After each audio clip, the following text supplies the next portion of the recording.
The White Ship, 1919. I am Basil Elton, keeper of the North Point light that my father and grandfather kept before me. Far from the shore strands the grey lighthouse, above sunken slimy rocks that are seen when the tide is low, but unseen when the tide is high. Past that beacon for a century have swept the majestic barks of the seven seas. In the days of my grandfather there were many, in the days of my father not so many, and now there are so few that I sometimes feel strangely alone, as though I were the last man on our planet. From far shores came those white-sailed argosies of old, from far eastern shores where warm suns shine and sweet odors linger about strange gardens and gay temples. The old captains of the sea came often to my grandfather and told him of these things, which in turn he told to my father, and my father told to me, in the long autumn evenings when the wind howled eerily from the east. And I have read more of these things and of many things besides, in the books men gave me when I was young and filled with wonder. But more wonderful than the lore of old men and the lore of books is the secret lore of ocean, blue, green, gray, white, or black, smooth, ruffled, or mountainous. That ocean is not silent. All my days have I watched it and listened to it, and I know it well. At first it told to me only the plain little tales of calm beaches and near ports, but with the years it grew more friendly and spoke of other things, of things more strange and more distant in space and in time. Sometimes at twilight the grey vapours of the horizon have parted to grant me glimpses of the ways beyond, and sometimes at night the deep waters of the sea have grown clear and phosphorescent, to grant me glimpses of the ways beneath, and these glimpses have been as often of the ways that were and the ways that might be, as of the ways that are. For ocean is more ancient than the mountains, and freighted with the memories and dreams of time. Out of the south it was that the white ship used to come when the moon was full and high in the heavens. Out of the south it would glide very smoothly and silently over the sea, and whether the sea was rough or calm, and whether the wind was friendly or adverse, it would always glide smoothly and silently, its sails distant and its long, strange tiers of oars moving rhythmically. One night I spied upon the deck a man, bearded and robed, and he seemed to beckon me to embark for far, fair unknown shores. Many times afterward I saw him under the full moon, and ever did he beckon me. Very brightly did the moon shine on the night I answered the call. I walked out over the waters of this white ship on a bridge of moonbeams. The man who had beckoned now spoke a welcome to me in a soft language I seemed to know well, and the hours were filled with soft songs of the oarsmen as we glided away into a mysterious south, golden with the glow of that full, mellow moon. And when the day dawned, rosy and effulgent, I beheld the green shore of far lands, bright and beautiful, and to me unknown. Up from the sea rose lordly terraces of verdure, tree-studded, and shewing here and there the gleaming white roofs and colonnades of strange temples. As we drew nearer the green shore, and the bearded man told me of that land, the land of Czar, where dwell all the dreams and thoughts of beauty that come to men once and then are forgotten. And when I looked upon the terraces again, I saw that what he had said was true, for among the sights before me were many things I had once seen through the mist beyond the horizon, and in the phosphorescent depths of ocean. Their too many forms of fantasies were splendid than any I had ever known. The visions of young poets who died in one before the world could learn of what they had seen and dreamed. But we did not set foot upon the sloping meadows of Zar, for it is told that he who treads them may never more return to his native shore. As the white ship sailed silently away from the temple terraces of Zar, we beheld on the distant horizon ahead of the spires of a mighty city. And the bearded man said to me, "This is the Larian, the city of 1,000 wonders, wherein reside all those mysteries that man has striven in vain to fathom."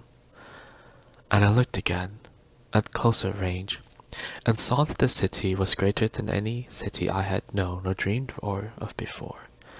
Into the sky the spires of its temples reached, so that no man might behold their peaks, and far back beyond the horizon stretched the grim, grey walls, over which one might spy only a few roofs, weird and ominous, yet adorned with rich friezes and alluring sculptures.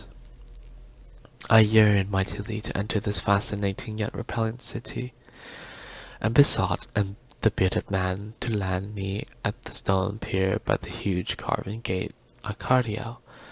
But he gently denied my wish, saying, "Into the Larian, the city of 1,000 wonders, many have passed, but none return.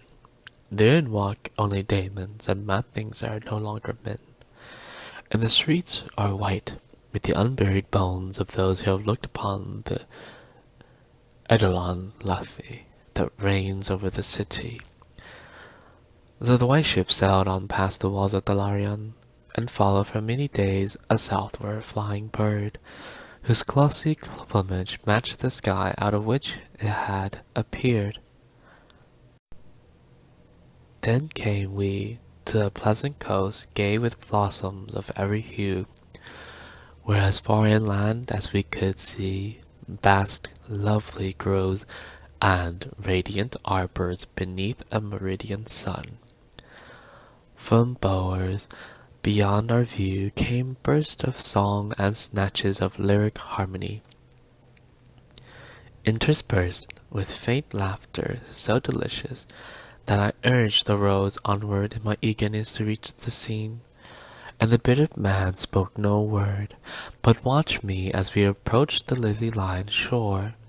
Suddenly, a wind blowing from over the flowery meadows and leafy woods brought a scent at which I trembled. The wind grew stronger, and the air was filled with the lethal, charnel odor of plague-stricken towns and uncovered cemeteries. And as we sailed madly away from the damnable coast, the bearded man spoke at last, saying, "This is Jura, the land of pleasures unattained." So once more the white ship followed the bird of heaven, over warm blessed seas fanned by caressing aromatic breezes. Day after day and night after night did we sail, and when the moon was full we would listen to soft songs of the oarsmen, sweet as on that distant night when we sailed away from my native land. And it was by moonlight that we anchored at last in the harbor of Sona Nil, which is guarded by twin headlands of crystal that raise from the sea and meet in a resplendent arch. This is the land of fancy, and we walked to the verdant shore upon a golden bridge of moonbeams. In the land of Sona Nil there is neither time nor space, neither suffering nor death, and there I dwelt for many aeons. Green are the groves and pastures, bright and fragrant the flowers, blue and musical the streams, clear and cool the fountains, unstately and gorgeous the temples, castles, and cities of Sona Nil. Of that land there is no bound, For beyond each vista of beauty rises another more beautiful. Over the countryside and amidst the splendor of cities rove at will the happy folk, of whom all are gifted with unmarred grace and unalloyed happiness. For the aeons that I dwelt there, I wandered blissfully through gardens where quaint pagodas peep from pleasing clumps of bushes, and where the white walks are bordered with delicate blossoms. I climbed into hills. From those summits I could see entrancing panoramas of loveliness, with steepled towns nestling in verdant valleys, and with the golden domes of gigantic cities glittering on the infinitely distant horizon. I viewed by moonlight the sparkling sea, the crystal headlands, and the placid harbor wherein lay anchored the white ship.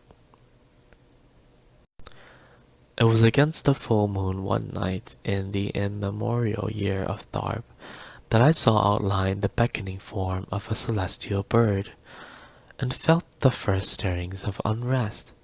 Then I spoke with the bearded man, and told him of my new yearnings to depart for remote Cathuria, which no man hath seen, but which all believe to lie beyond the basalt pillars of the west.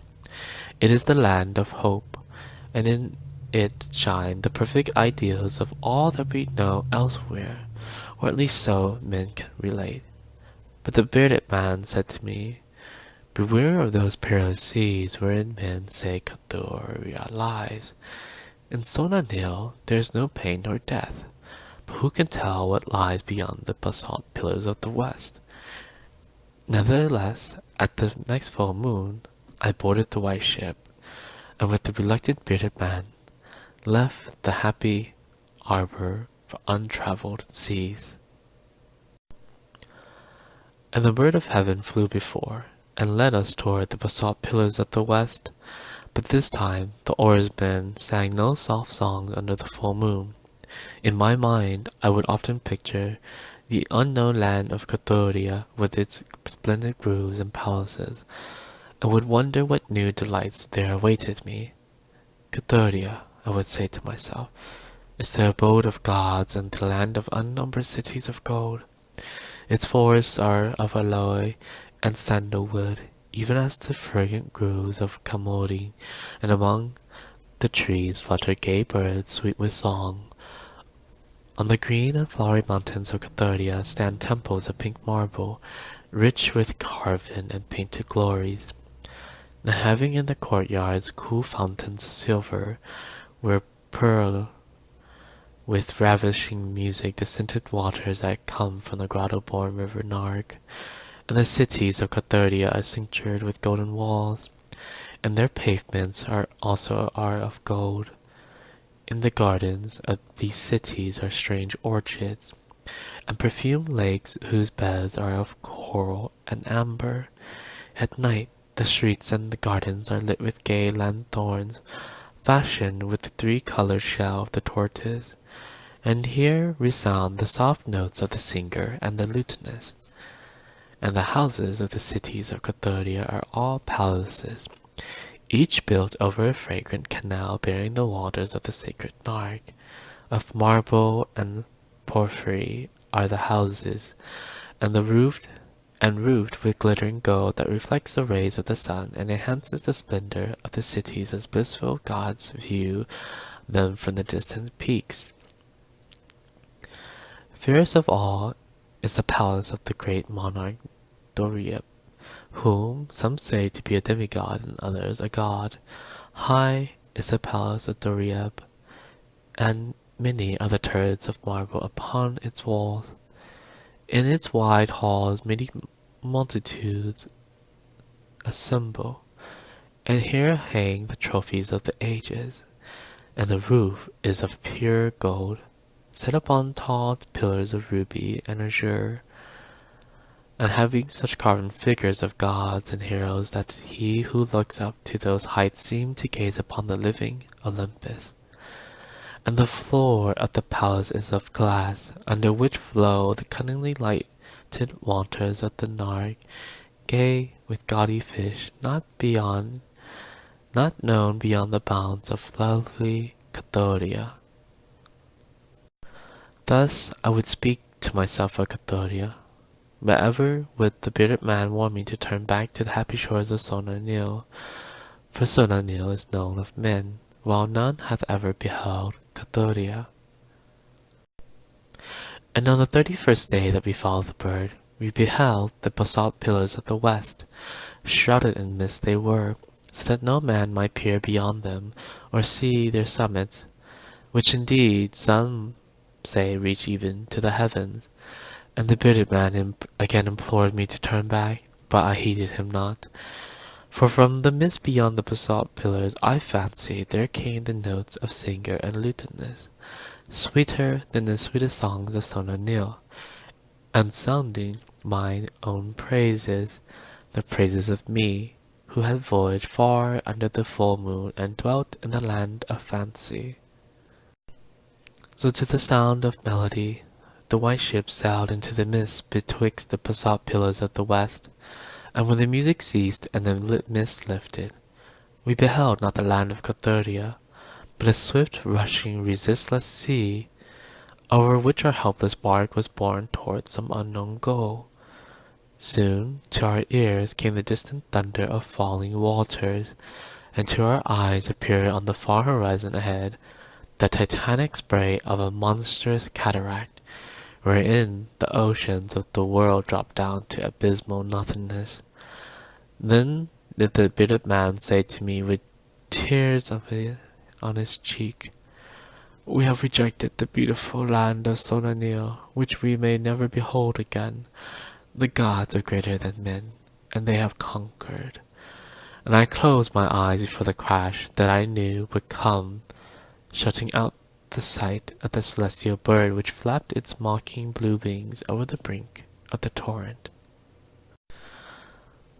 Out of the crash came darkness, and I heard the shrieking of men and things which were not men. From the east tempestuous winds arose, and chilled me as I crouched on the slab of damp stone which had risen beneath my feet. Then as I heard another crash, I opened my eyes and beheld myself upon the platform of that lighthouse from whence I had sailed so many aeons ago. In the darkness below there loomed the vast blurred outlines of a vessel breaking up on the cruel rocks. As I glanced out over the waste, I saw that the light had failed for the first time since my grandfather had assumed its care. And in the later watches of the night, when I went within the tower, I saw on the wall a calendar which still remained as when I had left it at the hour I sailed away.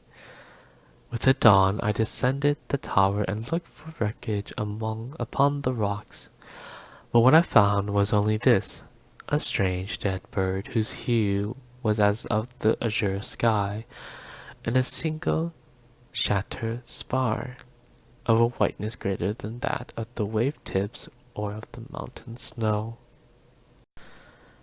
And thereafter the ocean told me its secrets no more, and though many times since the moon shone full and high in the heavens, the white ship from the south came never again.